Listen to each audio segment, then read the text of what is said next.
Anong mga materials na gagamitin? Okay. Shoe brush. PPE. Shoe polishers, toothpaste. And then yung cloth. Of course, yung shoes. And newspaper na pagpapatungan. Okay.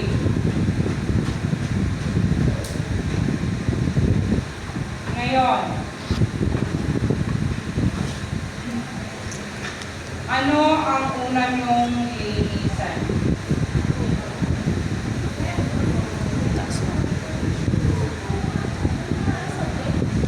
Sa loob o sa labas? Bakit? Bakit sa loob?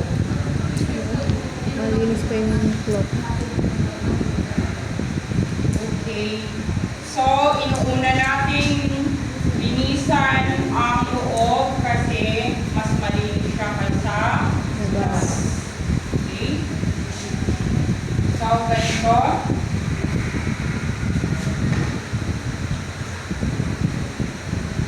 Hindi ko nakamit yun. Wala yung siya nakamit yun. Meron ko yun. After that, Babalik ka naman. dito naman sa outer niyan.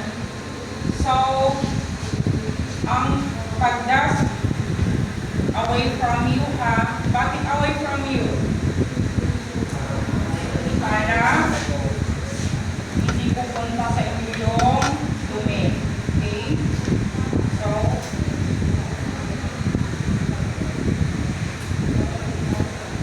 away from you.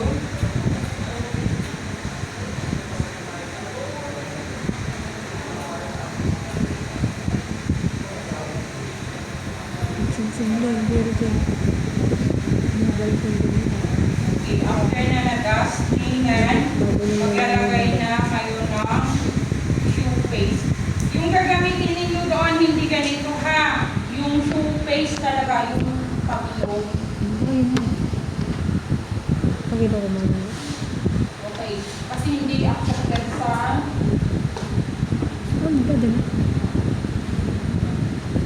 test dahil yung ganyan ka. Ang sarap naman yung ulo. Yung estudyante ko kanina, yung matigas yung ulo niya. Kaya matuloy ito, hindi niya pinaalam sa akin. Nung nag-demonstrate ako, hindi ko talaga ginamit ito kasi nga hindi accepted na gano'n ito. Two-face talaga. Alam yung ginawa niya?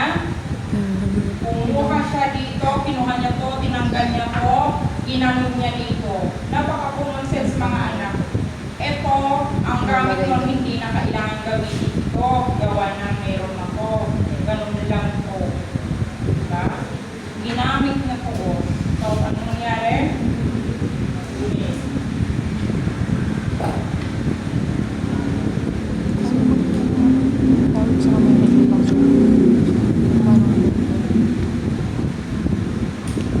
Okay, so, assuming na ito na yung two base natin. So, maglalagay kayo dito.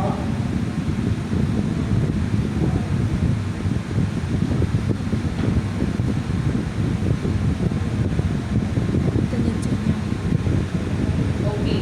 After na nailagay yung base, ilang minutes nyo i-rest bago nyo brush? Ilang minutes? Mga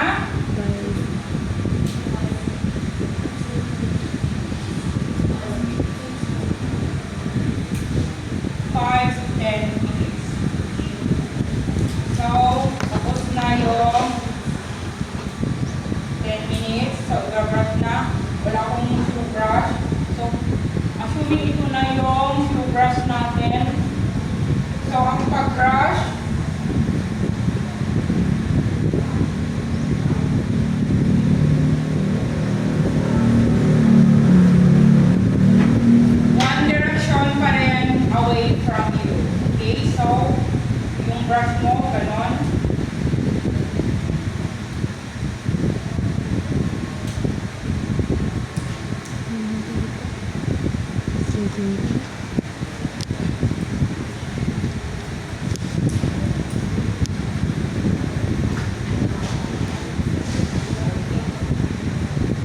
So, tapos na. I-present nyo na kay Apitor. Huwag ganito ang hawak mga anak ha na magkabila. Okay? So, ganito ang pag-present. Yung middle finger mo, nakatago. Ganyan. Okay?